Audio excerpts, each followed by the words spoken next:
America வந்து ஏங்க வந்து விசா கொடுக்க மாட்டேன்னு சொன்னாங்க. கோவேக்சின் போட்டா விசா கிடையாது, அமெரிக்கன் வேக்சின் போட்டா மாத்திரம் தான் விசா. சார் 1500 ரூபாய்க்கு கூட காசு இல்லாத இந்தியாவில் பல்வேறு குடும்பங்களுக்கு காசு இல்லாத சூழல் இருந்தது. ஆனா கோடீஸ்வரர்களோட போயிட்டு ஊசி போட்டுக்காதன்னு சொன்னவங்க கூட போய் ஊசி போட்டுக்கிட்டவங்க இருக்காங்கல்ல எதிர்கட்சியில. வெறும் பச்சை தண்ணி நான் சொல்லல, அமெரிக்கன் மெடிக்கல் அசோசியேஷன் அவங்களுடைய ரிசர்ச் ஆர்டிக்கல்ல இருக்கு 40% பிளாசிபோ. நான் சொல்றது American vaccine is 40% placebo. Brazil கிட்ட வேக்சின் கொடுக்குறேன் ஏர்பேஸ் எழுதி கொடுன்னு கேட்டாங்களா இல்லையா? இதே அமெரிக்கா இல்லாம அமெரிக்கா, ஆமா மோடி கவர்மெண்ட் இல்ல அப்படின்னா என்ன ஆயிருக்கும்னு நினைச்சு பாருங்க. ஃப்ரீ விஸ்பர் இதெல்லாம் எந்த ரேட்டுக்கு விற்கிறாங்க? கவர்மெண்ட் ஆஃப் இந்தியா வந்து மக்கள் மருந்துகள்லாம் எந்த ரேட்டுக்கு விற்கிறாங்கன்னு சொல்லிட்டு ஒரு வாட்டி போய் பாருங்க. இதையே வந்து ஃப்ளட் வந்தப்போ ஒரு பாப்புலர் நடிகை கூட அவங்க கூட வச்சிருக்காங்க. ஃப்ளட் எஃபெக்ட் ஆனவங்களுக்கு அதை கொடுக்கறது கூட விளம்பரப்படுத்தினாங்க. இதே மெட்ராஸ் சிட்டியில் நடக்குது. ஆனால் பிரதமர் இதெல்லாம் விளம்பரப்படுத்த விரும்பல.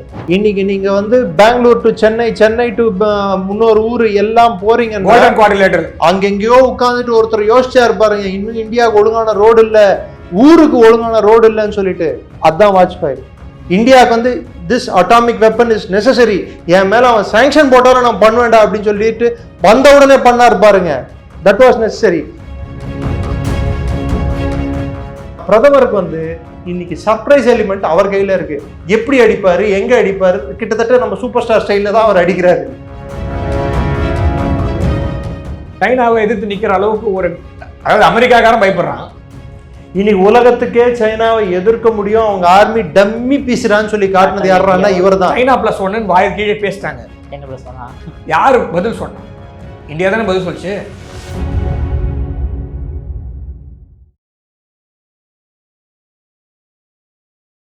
இளைய பாரத நேயர்களுக்கு வணக்கம். இன்னைக்கு நம்ம நேர்காணல நம்ம சிறப்பு விருந்தினர் defence expert doctor Niranjan sir அவர்களும் மற்றும் நம்ம ஜியோ பொலிட்டிக்கல் அனலிஸ்டான நம்ம கணேஷ்குமார் அவர்களும் தான். சார் வணக்கம் சார். சார் வணக்கம். வணக்கம். ஜெய்ஹிந்த். ஜெய்ஹிந்த் சார். மோடிக்கு குடும்பம் இல்லாதனாலதான் அவரை பத்தி அடுத்து யாரு இருந்தாலும் அப்படி இல்லைங்க. நான் சொல்றேன், கோவேக்சினையும் கோவிஷீல்டையும் அவர் லான்ச் பண்ணும்போது யாராவது சிந்திச்சு பார்த்தோமா?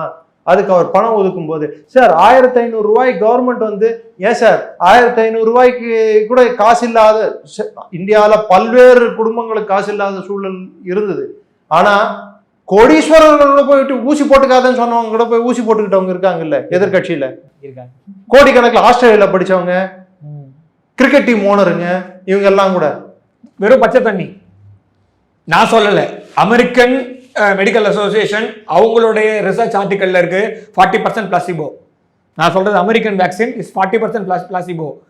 அதுல வர சைடு எஃபெக்ட்ஸ் ஜாஸ்தி. இந்தியாவுடைய இல்ல, இந்தியாவோட கோவேக்சின் வந்து இட் வாஸ் மோர் அதுவுமே லண்டன்ல ப்ரூவ் பண்ணப்பட்டுச்சு சார். நம்ம இந்தியாவே ஒத்துக்கிட்டு இன்னி வரைக்கும். ரொம்ப சிம்பிளா சொல்றேன், நீ அமெரிக்கா வந்து ஏங்க வந்து விசா கொடுக்க மாட்டேன்னு சொன்னா. கோவேக்சின் போட்டா விசா கிடையாது, அமெரிக்கன் வேக்சின் போட்டா மாத்திரம் தான் விசா. நீ வந்து வேற ஏதாவது போட்டினா ஓகே, கோவேக்சின் போட்டா வேக்சின் கிடையாது. கோவேக்சின் இந்தியன் வேக்சினை பாய்காட் பண்ணனும் இல்ல. see the thing is like, நான் ரெசிப்ரோசிட்டி வச்சிருந்தேன், அவன் உள்ள விட்டா பிரச்சனை வரும்ன்றதுக்காக நான் நிறுத்தி வச்சிருந்தேன். ஒரு பாயிண்ட் ஆஃப் டைம்ல அவனுக்கு வேற வழியே இல்லாம என்ன பண்ணானா, கோவேக்சின் அக்செப்ட் பண்றேன்னு சொன்னா. ஏன்னா கோவேக்சின் வாஸ் ஒர்க்கிங் வெல். கோவேக்சினோட efficiency was far better than all other vaccines. Ganesh sir, sorry for interruption. India என்ன பண்ணாங்க புத்திசாலித்தனமா, நீ கோவேக்சினை நீ தானே பேன் பண்ற, நான் மற்ற நாடுகள்லாம் கொடுக்குறேன். அதெல்லாம் எத்தனை நாடு பேன் பண்றேன்? எல்லா நாட்டுக்கும் கொடுத்தோம். நம்ம கோவேக்சின் போட்டோம், இன்னைக்கு கூட சொல்றோம் கோவேக்சின் போட்டது எந்த பிரச்சனையும் இல்ல. ஓகேவா? இங்க ஃபைசரும் மத்ததெல்லாம் தான் ப்ராப்ளம் இல்ல. இது வந்து இந்த குரு சிஷ்யன் படத்துல ரஜினிகாந்தும் அந்த பிரபு அந்த காமெடி மாதிரி தான். அந்த குதிரை ஓடிச்சு, இந்த குதிரை நின்றுடுச்சு, அவ்வளவுதான். டு பி ஃப்ராங்க், ஓகேவா? பட்டாசு கொளுத்தி போட்டது வைரஸ்னு எடுத்துப்போம். ஸோ நினைச்சு கூட பார்க்க முடியாத விஷயம். ஸோ ஒவ்வொரு மூவும் வந்து கால்குலேட்டட் மூவ். ஸோ இன்னைக்கு வந்து அந்த இடத்துலயே நம்ம ரொம்ப பெரிய பின்னடைவை சந்திச்சிருப்போம். பிரேசில் கிட்ட வேக்சின் கொடுக்குறேன் ஏர்பேஸ் எழுதி கொடுன்னு கேட்டாங்களா இல்லையா? இதே அமெரிக்கா இல்லாம அமெரிக்கா, ஆமா மோடி கவர்மெண்ட் இல்ல அப்படின்னா என்ன ஆயிருக்கும்னு நினைச்சு பாருங்க. நம்ம அந்த சார் நம்ம பிரேசில் எப்படி லட்சத்தீவு கொடுத்துருப்போம் சார். பிரேசில் கேட்கறதானே கேட்கிறோம். ஏங்க காஷ்மீரை கொடுக்கறது நீங்க ரெடி ஆயிட்டீங்களா? சியாச்சினை விட்டு கொடுக்க ரெடி ஆயிட்டீங்களா? நீங்க காஷ்மீரோட போகுதுன்னா காஷ்மீரை கொடுத்துருவோம். இது என்ன மாதிரி ஒரு ஒரு ஃபாரின் பாலிசின்னு எனக்கு புரியல. இன்னொன்னு சொல்றேன், இந்தியாவுடைய ஃபாரின் அஃபேர்ஸ் மினிஸ்ட்ரி எப்படி வேலை செஞ்சது, இப்போ எப்படி you be in moon I will bring you back, Sushma Swaraj madam சொன்னது.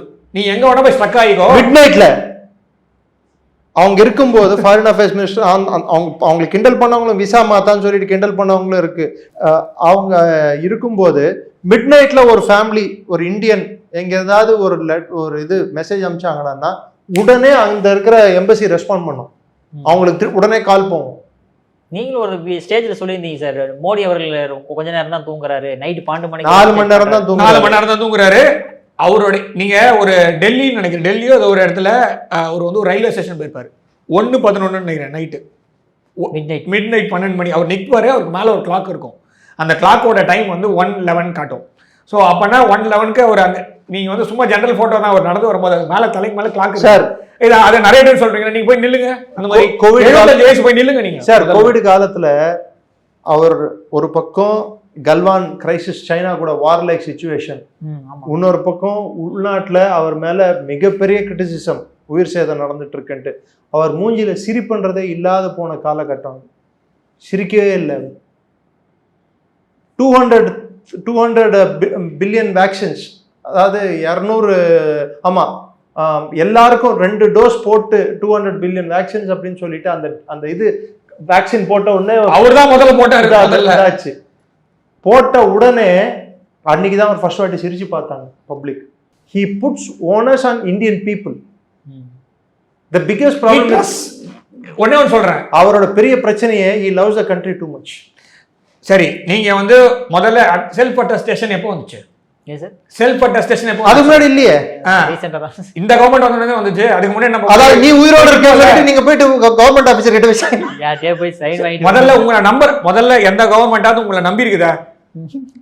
முதல் கவர்மெண்ட் நான் உன்னை நம்புறேன், நீ கையெழுத்து போட்டு கொடு, நான் உன்னை நம்புறேன்னு சொல்ற கவர்மெண்ட் இருக்குல்ல, அது 2014 அப்புறம் தான் வந்தது. அதுக்கு முன்னாடி வரைக்கும் நான் நோட்டரி பப்ளிக் பென்ஷனுக்கு, உங்க பென்ஷனுக்கு நீங்க வந்து நீங்க உயிரோட தான் இருக்கீங்க சர்டிபிகேட் வாங்கணும். இது மாதிரி ஒரு கேலி கூத்தான சார், எத்தனை லாஸ், ரிடண்டன்ட் லாஸ், பிரிட்டிஷ் காலத்துல இருந்து வந்த சட்டங்கள் வந்து இன்னைக்கு தேவையற்ற சட்டங்கள் நம்மளோட சட்டத்துல இருந்திருக்கு. சான்ஸே நீங்க நினைச்சு பாருங்க, ஒவ்வொரு மூவ். சரி, ஜன் ஔஷதி கேந்திரா அது வந்த போதே நினைச்சேன் நான், அதே இதுல தான் சொன்னேன், நான் ஒவ்வொரு தடவையும் அவர் மூவ் எடுக்கும் போது பயப்படுவேன். பயந்ததுக்கான ரீசன் இருக்கு. There are few lobbies, there are few mafia, vested interest, there mafias கூட சொல்லிக்கலாம். They are running the country like a company. So அவர் கை வச்சது எல்லாமே ஹை வோல்டேஜ் நான் சொன்னதுக்கான ரீசன் அதுதான். ஏன்னா நீங்க ஃபார்மா இண்டஸ்ட்ரிக்குள்ள இந்த மாதிரி நான் என்னன்னு கேட்கறேன், ஒரு சாதாரண ஒரு பிராண்டட் ட்ரக்குக்கும் ஜென்ரிக் ட்ரக்குக்கும் எவ்வளவு டிஃபரன்ஸ் இருக்கு. நீங்க ஒரு பழைய வீடியோ இருக்கு, நீங்க வந்து மோடிஜி வந்து சிரிச்சிட்டு இருக்காரு, மோடிஜி ஜன் ஔஷதி கேந்திராவோட சக்சஸ் மீட் ஒன்று நடந்தது. அதுல வந்து ஒரு வயதான பெண்மணி ஒருத்தங்க பேசியிருப்பாங்க.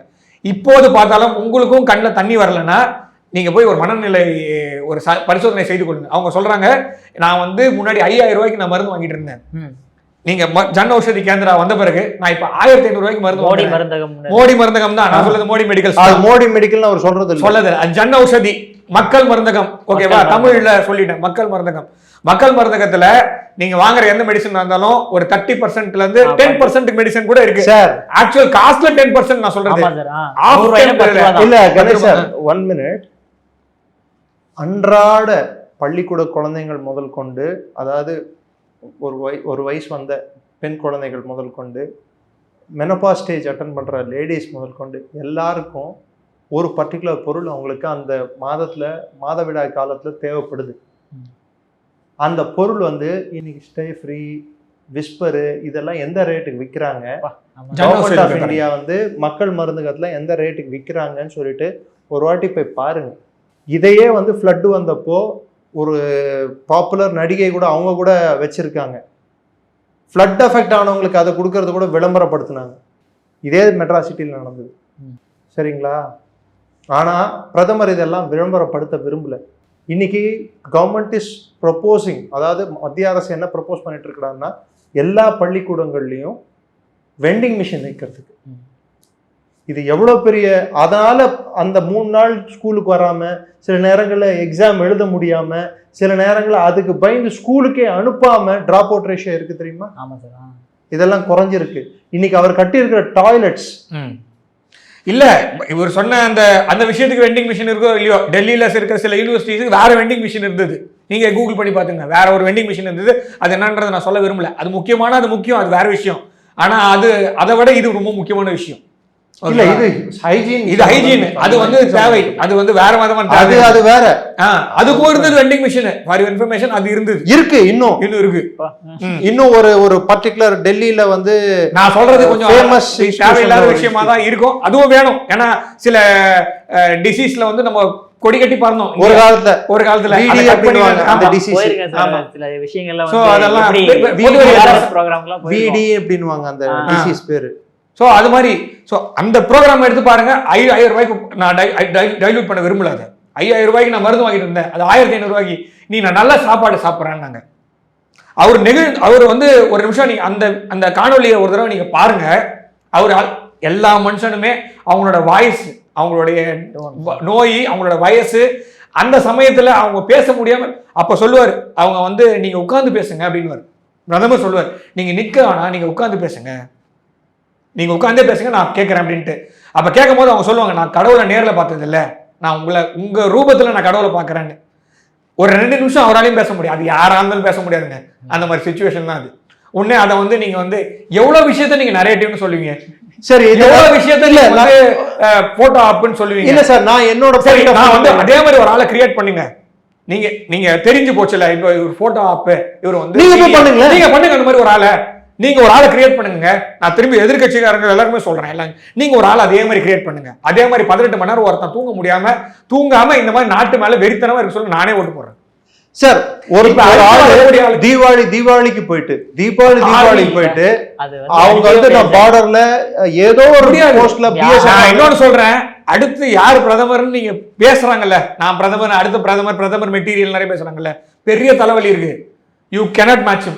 Correct sir. One thing you have to understand. முடியாது, யாராலும் முடியாது. Understand. இவர் வந்து எல்லாத்தையும் பண்ணிட்டாரான்னு இல்ல, சிலது பண்ண முடியாது. He is a human being. அவர் ஒன்றும் கடவுள் இல்லை.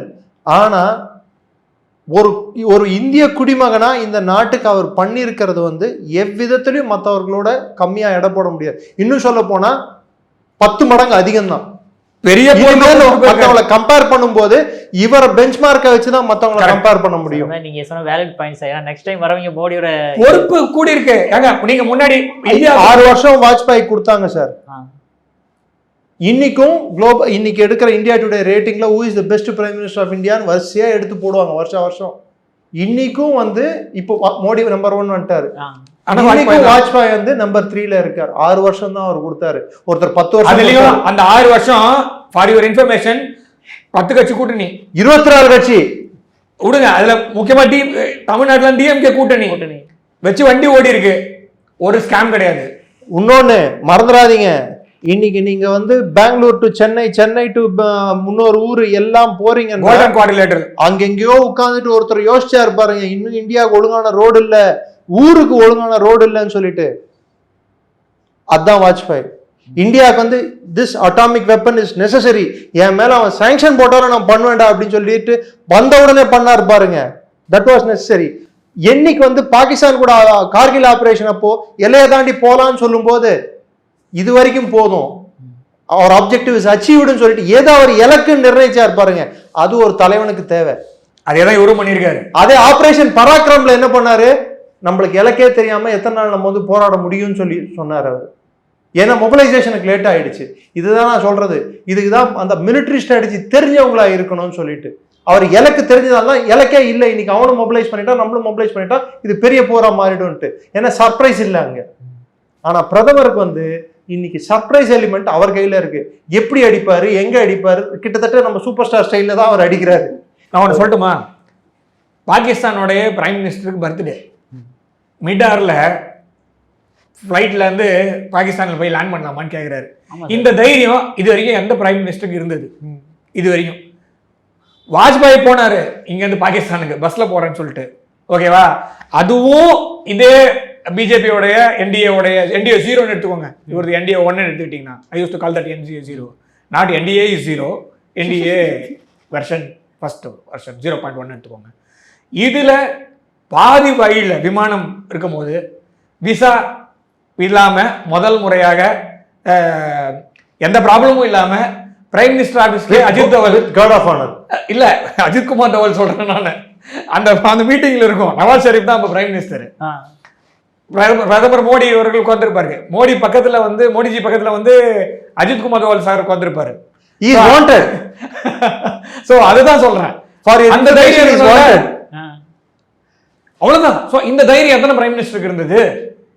பாகிஸ்தானோட பேச்சுவார்த்தை நடத்துங்க, Obama G please help us. எதுக்கு? மும்பைக்குள்ள வந்து அச்சு துவம்சம் பண்ணிட்டு போயிருக்கான். இவரு ராகுல் காந்தி பார்ட்டிக்கு போயிட்டாரு. பார்ட்டி ஓகேவா, முடிஞ்ச உடனே இவர் பார்ட்டிக்கு போயிட்டாரு. பிரைம் மினிஸ்டர் ஒபாமா கிட்ட பேசிட்டு இருக்காரு, சார் கொஞ்சம் ஹெல்ப் பண்ணுங்க சார். ஹோம் மினிஸ்டர் ஒவ்வொரு சூட்டா மாத்திட்டு ஒவ்வொரு ஹாஸ்பிட்டலுக்கும் ஒவ்வொரு இடத்துக்கும் சூட்டு மாத்திரம் மாத்திட்டு இருக்காரு அன்னைக்கு இருந்த ஹோம் மினிஸ்டர். ஒன்றும் பண்ண முடியாது.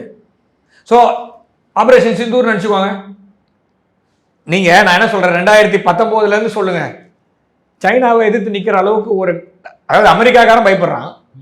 இன்னைக்கு உலகத்துக்கே சைனாவை எதிர்க்க முடியும், அவங்க ஆர்மி டம்மி பீசுறான்னு சொல்லி காட்டினது யாருன்னா இவர் தான். சைனா +1 வாய் கீழே பேசிட்டாங்க. என்ன +1? யாரு பதில் சொன்னா? இந்தியா தானே பதில் சொல்லிச்சு. வியட்நாம் அவங்களால எப்படி மேனேஜ் பண்ண தெரியும். நீங்க வேற எந்த ப்ரொடக்ஷன் ஹவுஸ் கெப்பாசிட்டியும் கிடையாது. ஸோ இந்த அளவுக்கு ஹியூமன் ரிசோர்ஸோ பிரெயின் ரிசோர்ஸோ கிடையாது. யார் பதில் சொல்லிட்டு இருக்கா? ஸோ இது எல்லாமே டிஜிட்டல் இன்ஃப்ராஸ்ட்ரக்சர் நம்பர் 1 சொல்றோம். ஒரே நாளெல்லாம் வராது. கான்ஸ்டன்ட் நான் சொன்ன அதே அட்வான்ஸ்மெண்ட்ல தான் வரும். ரெண்டாவது, இன்னைக்கு இந்தியாவுடைய ஏஐ சமிட் போயிட்டு இருக்கு. இதுக்கான அச்சாரம் எப்போ போட்டாங்க? 2018 போட்டாங்க.